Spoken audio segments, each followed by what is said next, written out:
going to have a panel session on attracting and promoting SDG-aligned investment in the LDCs through regional cooperation.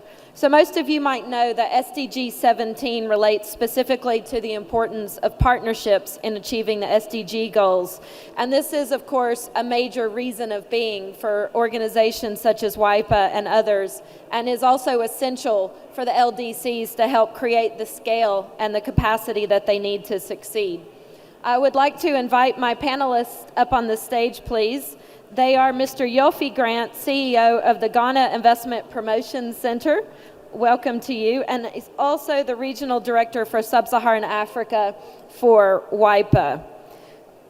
We have Dr. Stefan Kratch, who is with the Sustainability Standards and Responsible Business Unit in the Division of Fair Production, Sustainability Standards and Trade at the United Nations Industrial Development Organization, or UNIDO. Please come up. And if you can sit matching your photos, that will give us a nice bit of order. Next we have Dr. Stefania Bonilla Ferret, Senior Economic Affairs Officer at the United Nations Conference on Trade and Development, or UNCTAD. We have Mr. Anthony Kamale, who's the president of the International Network of Francophone Investment Promotion Agencies and also the managing director of the Democratic Republic of Congo's National Investment Promotion Agency. Is he here? He may join us later if he's not here at this moment.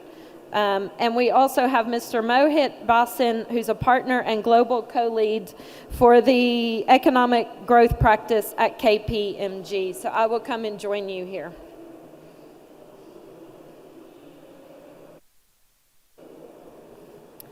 Well, thank you and welcome to our panelists. And this is a really important topic that we will talk about because, of course, partnerships are essential to the development of the LDCs, but also more generally essential to the business of investment promotion and attraction of FDI can only really be achieved through cooperation.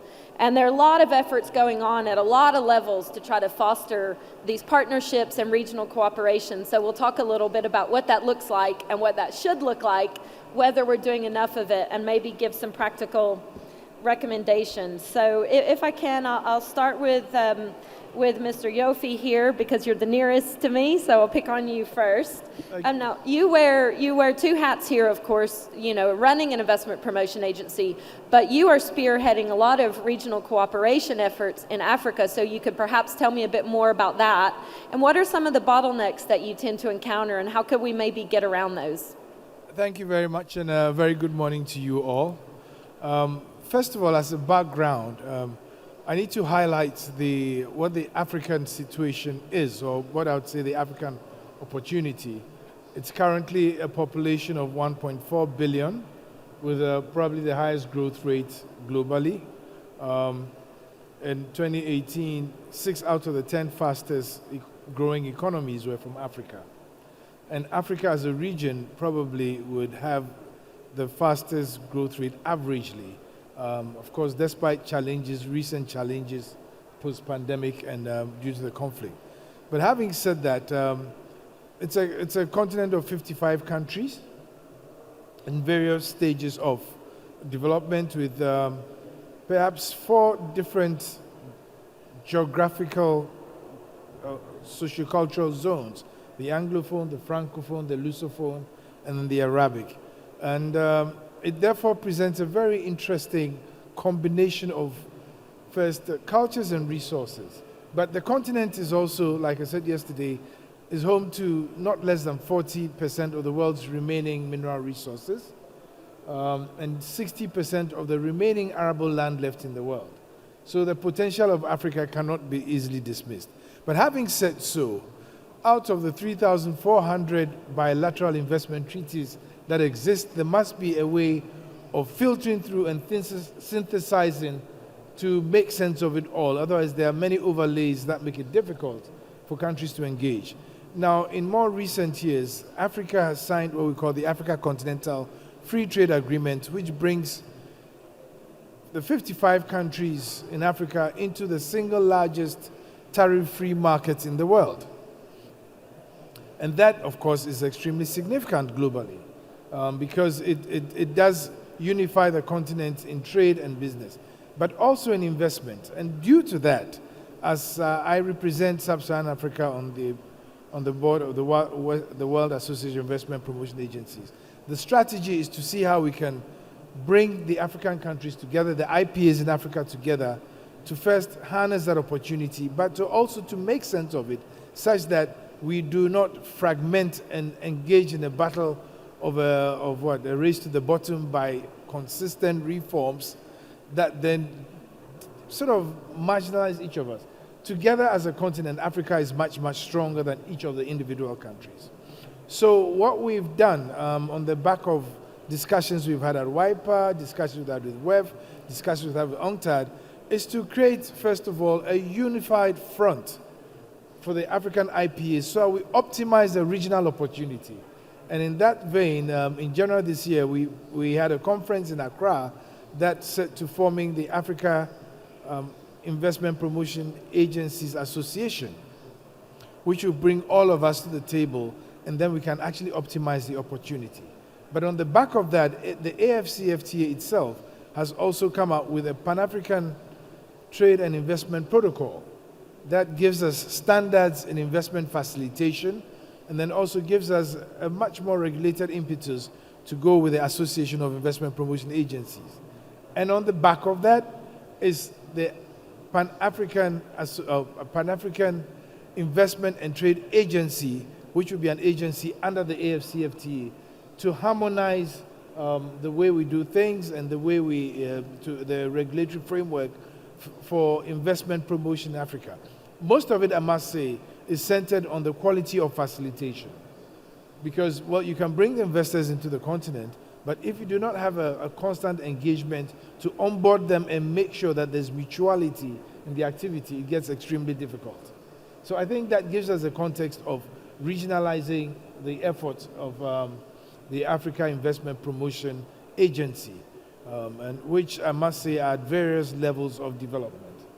And if we look beyond Africa, we had a session yesterday with Stefan and Unido, and we talked a lot about cooperation, for example, between Africa and the Caribbean and other regions. Absolutely. What could you add to that in terms of what that might look like? Actually, it's very important because I'll tell you, from here, I'm actually going to the Caribbean, so okay. It's a very important question you ask. I'm headed to Bahamas, Guyana, and Barbados over the weekend. But it's very important for one reason.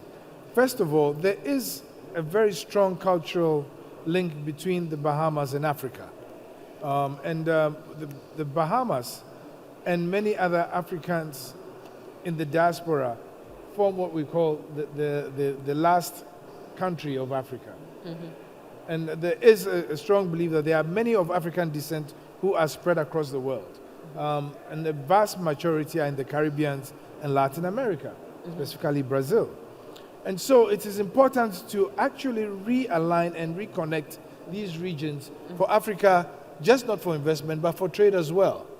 And it's very, very important to do that because, as we stated, the continent of Africa is resource rich, mm-hmm. is human capital rich, it's market rich, and yet there are disconnections. Yeah. And the best connection we can get is right across the Atlantic to the Caribbean and Latin America. Would you believe that for me to fly today from Accra to Latin America took 27 hours? And it takes, well, almost just as long to go to the Caribbean. But yet if you are to travel straight from Accra to Jamaica, for example, it shouldn't take more than 4 hours. Mm-hmm. So those are the sort of linkages that we need to reconnect because they are critical also for the continent. But I must say, as I said yesterday, Africa is the only continent that is now actually open outwards. Mm. It has done so in the past, but under a different regime. But now we are more willing under the SDGs to embrace and harness SDG 17, mm-hmm. which is partnerships for linkages and trade. It's quite a good point because transport infrastructure and physical connectivity is actually a major barrier mm-hmm. for interregional cooperation Absolutely. In Africa, Caribbean, and as you pointed out, between the two.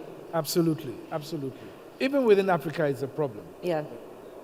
Yeah, and it's a big focus in the Caribbean to try to overcome those challenges. I'll move on to Stefania. Now, Stefania, you work in investment promotion at UNCTAD. So can you tell us a little bit about what you're doing within UNCTAD to help foster sustainable development and actually enhance investment in the SDG-friendly sectors? Sure. Can you hear me? Thank you, Courtney, and thank you, WIPA, for inviting UNCTAD on this panel. So yes, I work in investment promotion at UNCTAD. For those of you that don't know, we're the UN focal point on investment issues. And so we write the World Investment Report, which is coming out soon. And what we see is that after COVID, obviously FDI went down substantially. But then we saw the following year that investment went up. But the preliminary data for last year is that, again, all types of investment are going down. What does that mean for LDCs, who for the past 10 years have gotten about 2% of global FDI flows? It means that they're getting a very small share of an increasingly small pie. And this is actually in contrast to a lot of they've been active reformers in Africa, right? So this is in contrast to a lot of the efforts, positive efforts that governments across Africa and investment promotion agencies have been doing to reform and improve and create enabling environments for investment. So in the investment promotion work that we do at UNCTAD, we work to support investment promotion agencies and to work with them in capacity building. And speaking about partnerships and SDG 17, we're very proud that we're part of this first multi-agency project on capacity building, which is specifically for least developed countries. It's financed by the Enhanced Integrated Framework, which was in the previous panel. And we work together with WIPA, we work together with UNIDO, with UNOHRLLS, which is the UN agency that deals with landlocked countries and LDCs, and with the International Labour Organization. So we came together as the UN with our different expertise working on investment and investment promotion, and we tailored a capacity building program specifically for the needs of least developed countries' investment promotion agencies. And we're coming to the end of the first phase. Over 60 officials participated in this program from 20 least developed countries. And we created a digital, what we called Executive Investment Promotion Agency College, Executive IPA College, which is online. And the idea is now for the second phase that we can expand it to all least developed countries. But it's been a really enriching experience to work together with other UN agencies and WIPA on this project. Great. And you mentioned about the investment flows reducing. Are there other investment trends you'd like to highlight related to the LDCs? And also understand you've conducted a survey on LDC IPAs, so maybe tell us a little bit about what that brought about. Sure, thank you. So to give you an idea, and I mentioned this in a previous panel that I was in 2021, the total amount of investment, foreign direct investment, that went to the group of least developed countries in total was about $28 billion.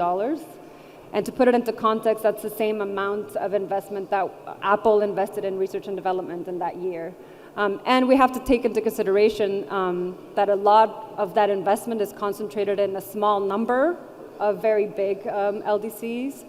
So yes, we need more investment. And the capital is there, right? This is what I think has been an ongoing theme in this conference as well, that the capital is there. You know, there's a $5 trillion as sustainable finance market. It's just heavily concentrated in developed economies and heavily concentrated also in particular SDGs like energy and less so in others. And as for your second question, this capacity building program that we're working on for least developed countries, we based it on a survey, a needs assessment that we conducted. So we sent out a survey to all of the investment promotion agencies in the least developed countries to see what their needs are, what their current priorities are. And we also interviewed investors currently investing, local and foreign, in least developed countries. And so we based our training on the results of those surveys. And to highlight a couple of things, the positive is that we saw from investors that they want to invest in LDCs, and they want to invest in impact opportunities and impact projects. And they are interested in the government and investment promotion agencies in facilitating and proposing stronger linkages with the local economy, and facilitating this sort of SDG, ESG impact. So it really is, there is a demand side, there is a demand-driven impetus there. So yeah, and that they're interested in SDG sectors. They're interested in renewable energy, they're interested in health, they're interested in investing in digital economy, in agribusiness. So I think there is a lot of positive opportunities.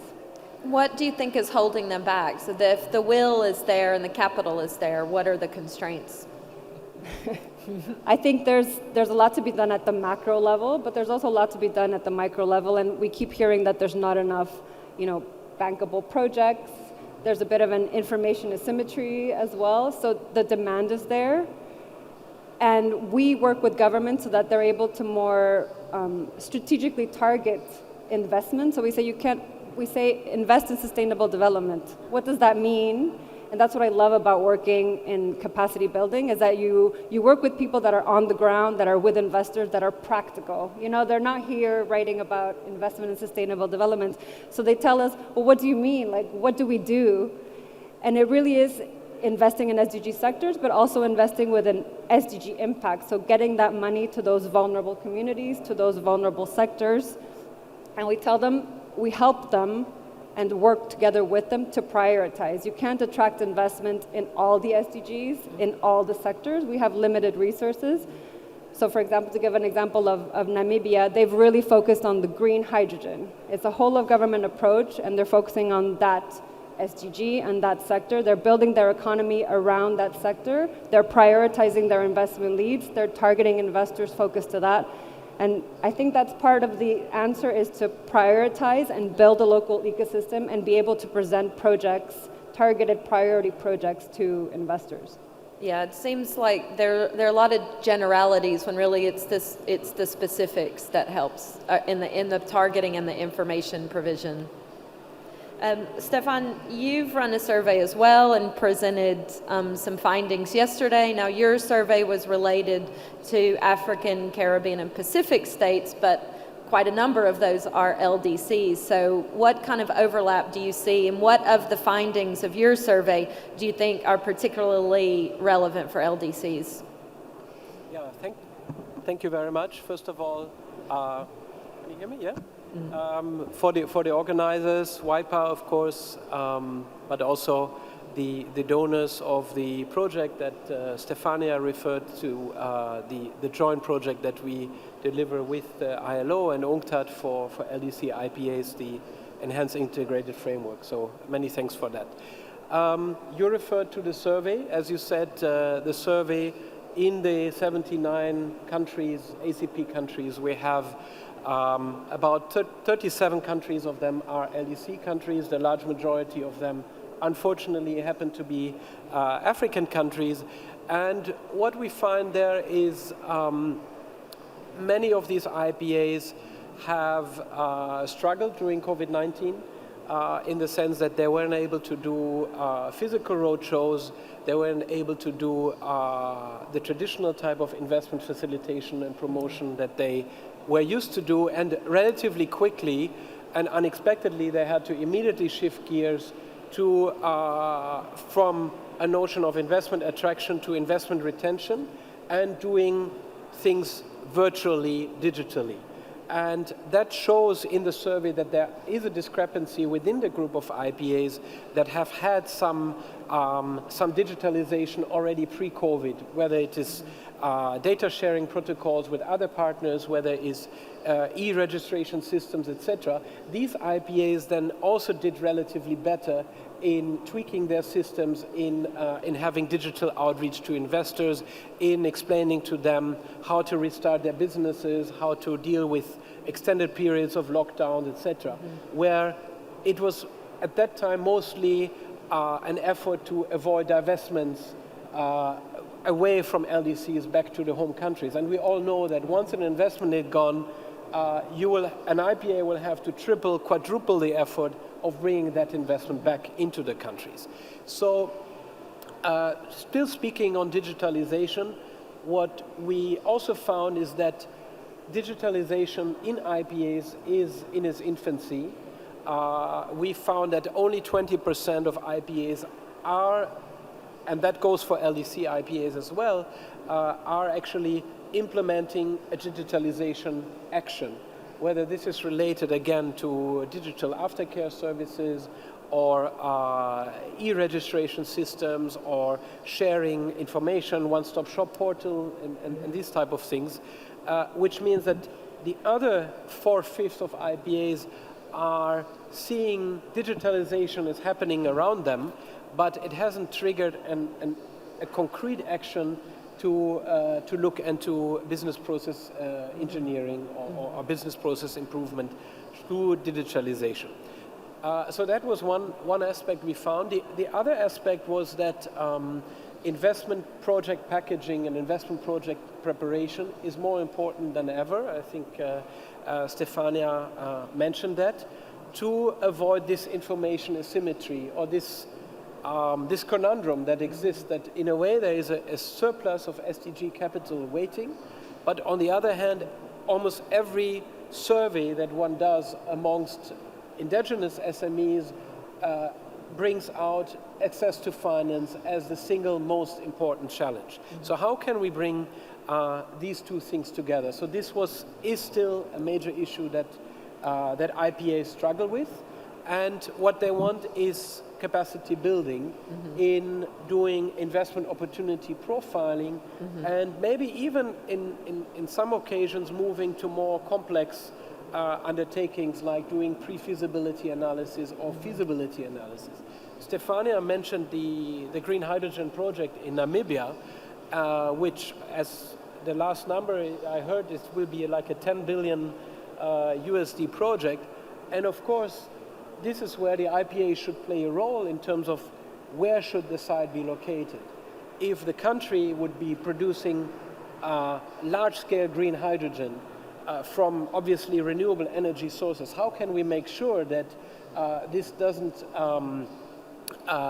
is not to the detriment of the own energy transition that Namibia wants to achieve as a country, moving away from fossil fuels to renewable energy fuels? So how can we make sure that it's not purely an export commodity of green hydrogen with little developmental impact? And that means that bringing in the dimension of social and environmental impact through related analysis is becoming as important as showing there is a financial feasibility or a return on investment for investors. And the IPA being that agent between bringing in investors but also helping SDG plans, helping developmental plans that are grounded in industrial policy, makes it a good intermediary in bundling these two objectives. Financial return for investors, but also making a long-lasting impact on the economy. Great, thank you. Some very, I guess, shared findings from these surveys that we can really take away. And I'll turn to Moa, and I'll ask you in a minute also about the survey that you have run. But first, I want to speak with you about, creating standards across the board for IPAs and a kind of common denominator level of service that we should be, I guess, raising the floor a bit. What kind of work are you doing around that, and what are your recommendations? Thank you, Courtney. Thank you, Ismail, for the opportunity. As KPMG, we have the privilege of working with many IPAs, and in fact, I have my proud client, Yofi, sitting next to me. So we have seen the operational or the modus operandi of the developed IPA and the emerging markets, and especially the LDCs, and there is a huge variation in terms of the way they are operating and approaching their clients, which is investors. But what we have also attempted is to standardize this in the form of a framework, and what I say is that they really need to do 6 things in order for them to be effectively called as an IPA, which includes the first task is intelligence and prioritization, which means understanding what's happening in the market and what are they prioritizing to sell. Eventually, they are the marketing arm of the country. They are positioning the country in the largest level. Second is around the engagement and the promotion. And how are you engaging your clients, in this case investors, and how are you promoting your country as a brand ambassador? And once you have those leads in your hand, then you start to facilitate. You really handhold them. And we have found some interesting insights in my in the subsequent talk I'll talk about. So facilitation is the third element when they are getting into, which is right, you are really taking care of your investors as your client and helping them because they don't understand your country. That's why they are foreign investors. The next element is investment realization, which is when the main paperwork is starts, when you start filing applications, looking for a land, approvals and all that. It is very complicated for any foreigner to invest in any country. And in many cases, IPS does not hold the mandate of facilitation, which I call it as ease of doing business, which in my view, it should be a very integral part. And the next step is aftercare. Once you have everything up and running, you do not forget your clients because they are going to expand into different segments. And last and the most leftover part is the market linkages, because you have to help them source employees, raw material. So these are the 6 elements which I believe an IPA needs to think so that we have the common denominator. Right. So can you tell us a little bit about, you launched a survey at AIM, and is it difficult to make generalized, I guess, recommendations and findings? How specific do we need to be to think about the needs of the LDCs? Yeah. So this survey, just to contextualize, we do it with AIM every year. It's a global survey, but we play at a very high level. We do not go, Steven, your survey is very technical and specifically on the digital, but we talked about the modus operandi of IPA, what's changing. Last year was pretty interesting, but this year came out more interesting than last year. And to my surprise, what IPAs are now doing, they are moving into the space of helping their clients, investors, in matters related to incentive advisory. They're giving that advice, which is very unique. Entry advisory, how to enter, how to look at a country, regulation. They're getting into the space of an advisory, which is, of course, my bread and butter, but I would love to have that getting built in. Then another thing, they are also stepping into the space of one-stop shop, like a single window, and I can tell from my India experience, and Dushyant was here. So they have in-house the single window system, which means they are now getting into the approval stages of applying. Another interesting thing which I noticed is that a lot of IPAs have said that they wanted to plan, or they are already planning their respective investor summits in their country. It's like AIM is a global platform. Likewise, they want to do it their country level thing. And the fourth pretty unique thing I found out is that now they are seriously taking the element of grievance redressal, which was never, I have heard, that now they are taking, because there are a lot of grievances because of whatever reason we can say, but they are seriously mapping that in their lead generation process, especially in the existing clients, and trying to solve. So these are the 4-5 different elements we have noticed in our survey. Back to you. Thank you very much. And I'll return to Yofi, because there are a lot of efforts going on between institutions, kind of overlapping layers of partnerships, kind of creating a tapestry. Does that risk confusion, or how can IPAs and LDCs get the most out of all these partnerships without kind of stretching themselves too thin? Well, I think you're right in saying that sometimes it could be confusing because most countries have bilateral agreements.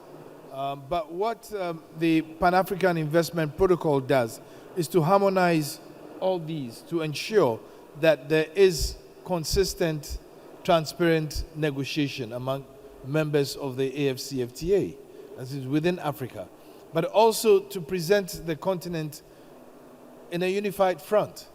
So we at GIPC today, every BIT or bilateral investment treaty that we sign, we have to first ensure that it's consistent with the ECOWAS investment protocols, but also the Africa Continental Free Trade Investment Protocols to ensure consistency. But we still do get requests for bilaterals from other countries outside the continent who want to engage on a country-by-country basis. And so that can be a bit of a problem sometimes. Yeah. But having said so, I think there's a good reason to say there is a fair bit of cooperation between the LDCs themselves in many avenues, and particularly in the SDG space. And earlier on I was going to say there are quite a number of examples that I have here, like the LDC group activities, the LDC Initiative for Effective Adaptation and Resilience, what we call Life Air, the LDC's Universities Consortium on Climate Change, the LDC Renewable Energy and Energy Efficiency Initiative for Sustainable Development. Then we also have the India-UN Development Partnership Fund, which supports quite a number of these among South-South cooperation. So we are seeing quite a lot of consensus and interaction between the LDCs themselves to bring a common front into raising capital and facilitating or attracting and promoting FDI. Now, in Ghana, for example, was the first country to benchmark the SDGs to its budgetary process. And I've always posited that in Africa, if you look at the Africa Development Agenda, most of them naturally aligned with the SDGs. I mean, from 1 to 17. I mean, the major concern of the continent, first of all, is poverty alleviation. And then when you think of all the other 15 SDGs in between, that is what Africa has focused on: education, housing, gender parity, life above the water, life under the water. So for us in Africa, the SDGs are truly and factually nothing new. It's the new framework in which they are put, which is new to us. And the challenge today is how to have the private sector embrace the SDGs as a true format for global development. Because what the SDGs do is to unitize and commonize global development. That these are the goals that we all aspire to. Now, how to harness that opportunity in itself is very interesting. I mean, the UNCTAD indicates that to achieve the SDGs by 2030, there's a need for about 5 to 7 trillion investment that is required. But most of that capital should come from the private sector.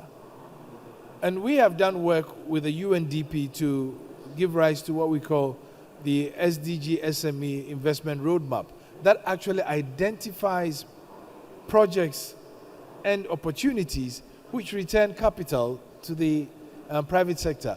Erstwhile, the belief was that some of these developmental aspirations and objectives are the preserve of governments. But we found that there are real opportunities that exist in combating the SDGs. For example, it's estimated that adopting SDG strategies in investment could bring about a 12 trillion savings and trade opportunity. And therefore, the SDGs themselves present viable business opportunities. Now, how to get them to be mainstreamed in many national agendas for investment promotion is what still remains a challenge. And in Africa, which is resource rich, the tendency is that a lot of the countries will try to attract investors to enable them extract those resources. But we are also aware of some of the dictates of COP26 and 27 on climate change, where mining in particular is a major challenge. And of course, the hydrocarbons are the major challenge. But post the Russian-Ukrainian conflict, we've seen a new thinking where we all recognize that hydrocarbons are going to be there for quite a while. Maybe it's a redistribution of how to extract and utilize that is a challenge. So for LDCs, I think the opportunity does exist to work together, to have a common front in attacking and confronting the problems. But I still believe that regionalization may offer a good opportunity, because when you have a regional compact, then you don't have country to country negotiating bilaterals, but you have a region that can negotiate effectively. Well, and yes, and the global value chains are changing quite rapidly now, as you mentioned. So there is an opportunity for countries to find their place in these new chains. Yes, there are. I mean, all the new cases of onshoring, reshoring, French-shoring are creating new markets, new opportunities. But for Africa, I think the greatest opportunity lies in the global value chains. How do you implant yourself in the global value chains so that you don't have to reinvent the wheel and come out with complete products, but you can use the resources you have to actually play a role in the global value chains? For example, like I said, Africa is resource rich.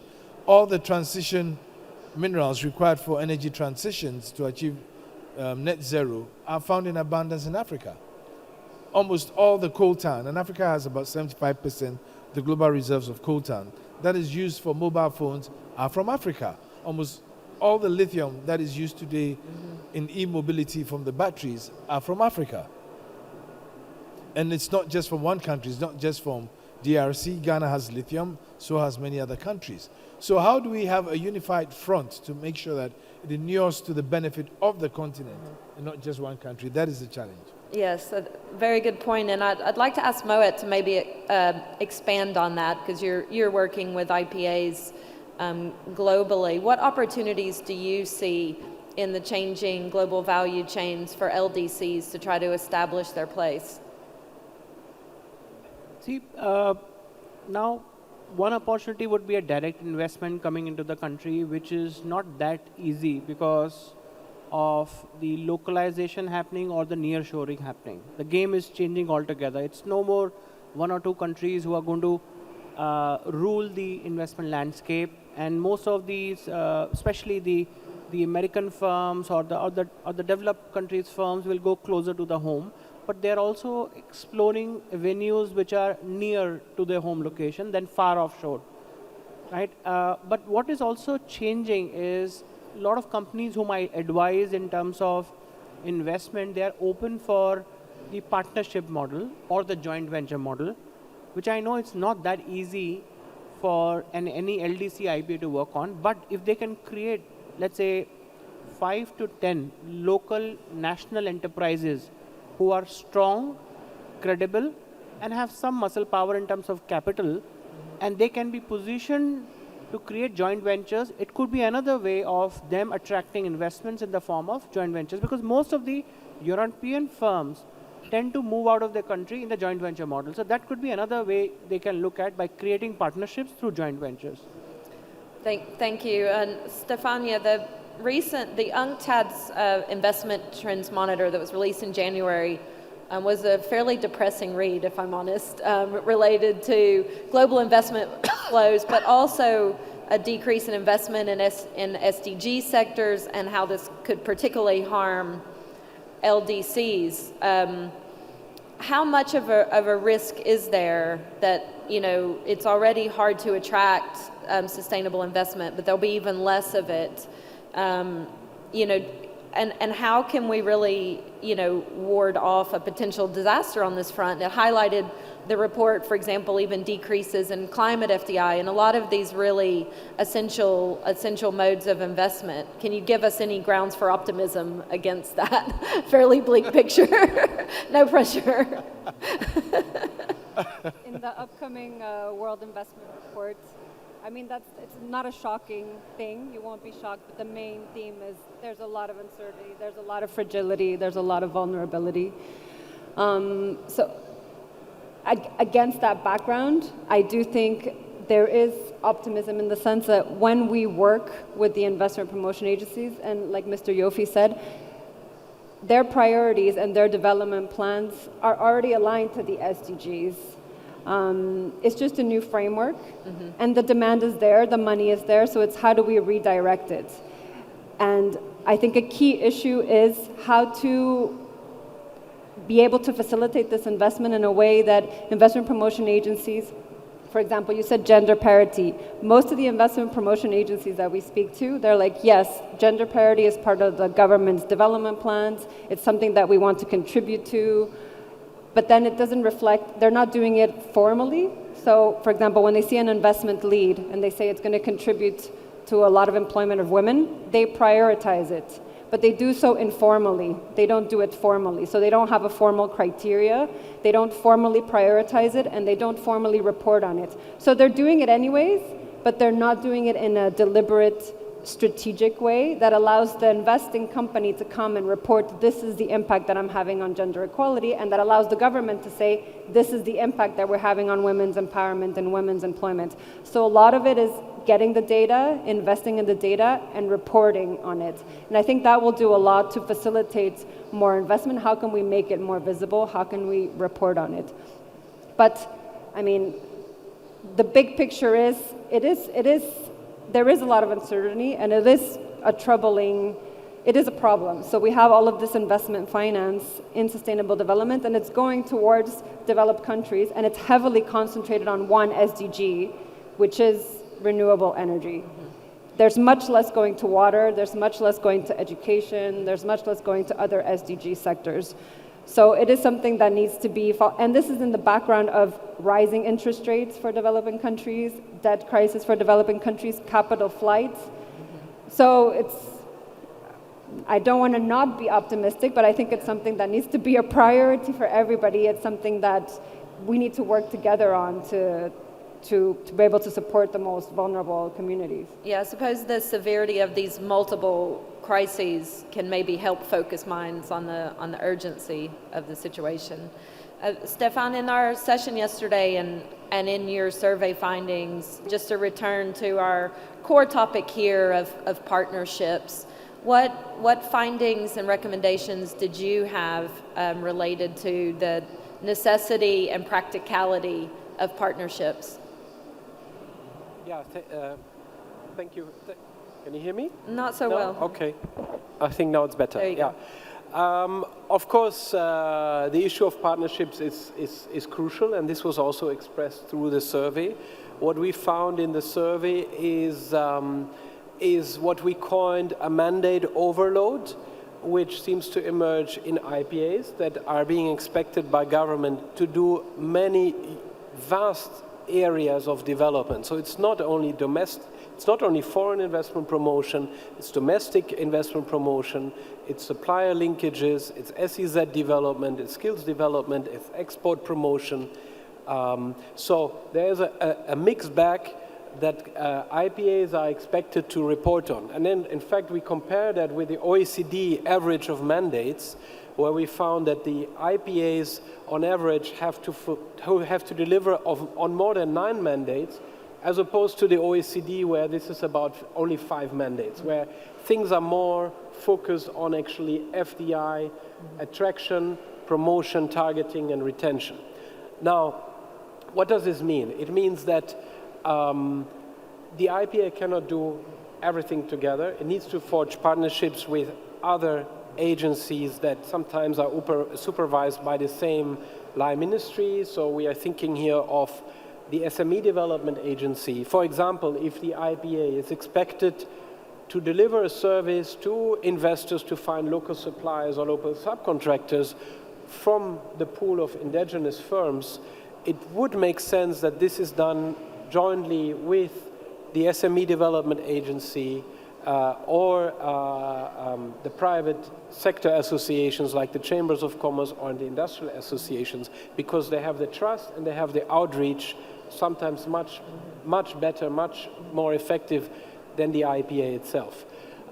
That's one point. The other point is also on, because you ask about global value chains. And what we see is in global value chain, there's one thing of digitalization, but there's also a strong push on ESG factors.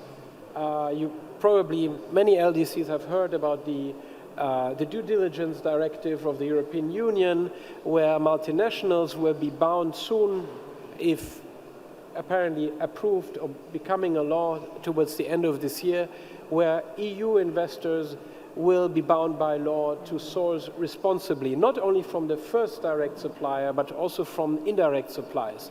So that means not only is it enough that the IPA references a pool of subcontractors, of suppliers to lead buyers, but the IPA will also have to work in sync with other partners, including perhaps organization on voluntary sustainable standards or the standards board of a country, to make sure that certain suppliers fulfill industrial standards and voluntary sustainability standards. And unless they fulfill these, there's a big risk, and this risk is higher probably for LDCs, that lead buyers will stop sourcing from certain segments of suppliers because the perceived or real risk in continuing sourcing from those suppliers is becoming too high. And then we have a deleterious effect, actually, that also the EU is aware of, fortunately, that some SMEs could fall off the cliff and multinationals reconsolidate their supply chains. There is trade diversion happening, etc., and they only buy from a few countries. So here again, that will require partnerships on many aspects. Right. Thank you. So just highlighting, I guess, the urgency, I guess, of the situation, the risk, but the need for partnerships to overcome that. We'll start to wrap up pretty soon. I would just like to ask each panelist, and we'll go in turn, starting with Yofi, just to give us your wrap-up thoughts. What do you really want our audience to take away from this discussion? Well, there's a lot. Well, you know, it's interesting because since 2020, I mean, there's been a lot of disruption along many fronts globally. And just when we thought we're overcoming the effects of the pandemic, then another event which really caused a major upheaval in global supply chains and reaffirmed the view that there are new opportunities that could emerge out of that. There are new challenges, but there are new opportunities that could emerge from that, and that these opportunities are probably much more wide open today than they've ever been. Now, the challenge is some of the issues we've just spoken about here, the partnerships, the communication, and the assurance that we will all adhere to the SDGs, because in my estimation, the SDGs is the common denominator across everywhere in this world for global survival. And sometimes it's separated from mainstream economic activity. But we all need to have a convergence point where we agree that these are the outcomes that we require. The major challenge in that is that even the definition of SDGs, it's contextual.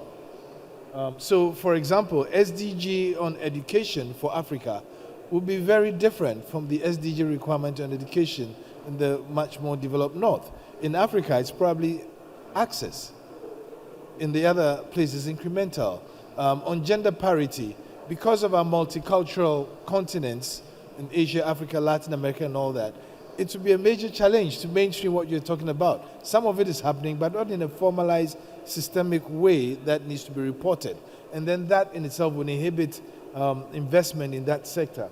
So those are the challenges that we have. And I believe they can be resolved with transparency, with trust, and openness, and for mutual benefit. Very well said. Thank you very much. Moet? I think I couldn't think of a better panel than this with all the stakeholders together on the thing. I think we all should look at creating that common denominator, what an IPA, especially from the LDC, needs to do bare minimum, and help them enable that common denominator so that we have the base ready and then we up the game then. Thank you. Stefania? I would just like to reiterate the importance of partnerships. It seems so simple and so cliche, but I think it really is the way forward. And I think a key thing that we cannot forget, whether it's UN working together as partners or IPAs working together with different agencies in the government and the private sector, is that partnerships are the way forward and networks are the way forward, but partnerships and networks are not automatically inclusive. So we need to make sure that we work together, but that we include and that we do it in an inclusive manner, and we include the vulnerable populations, but also those institutions that are working for the most vulnerable. So not just amongst ourselves. Great. Thank you. Stefan? Yes, I think a lot has been said. I think I want to reiterate a bit a point that was made in yesterday's session, which was that the countries have to believe in their own assets, in the human assets, in the raw materials, in the industrial tissue they can offer for investors. And once there is this confidence that although being labeled least developed countries, there is a lot, even markets. If we look at 2% of global FDI flows go into LDCs, but still LDC markets account for 9% of global GDP. So there are vibrant, growing markets with a growing middle class, etc. And that has to start dominating the narrative. Attracting investment, having collaborative settings, and bringing investment that brings value addition among various facets. Industrial value addition in terms of skills development, and value addition in terms of regional value chains. Thank you very much. These are great points to end on. I want to thank the panelists who are all excellent. Thank you for sharing your insights. Thank you for your attention. We will have a break now in our program, and we will reconvene at 1 o'clock if you can come back and join us then. Thank you.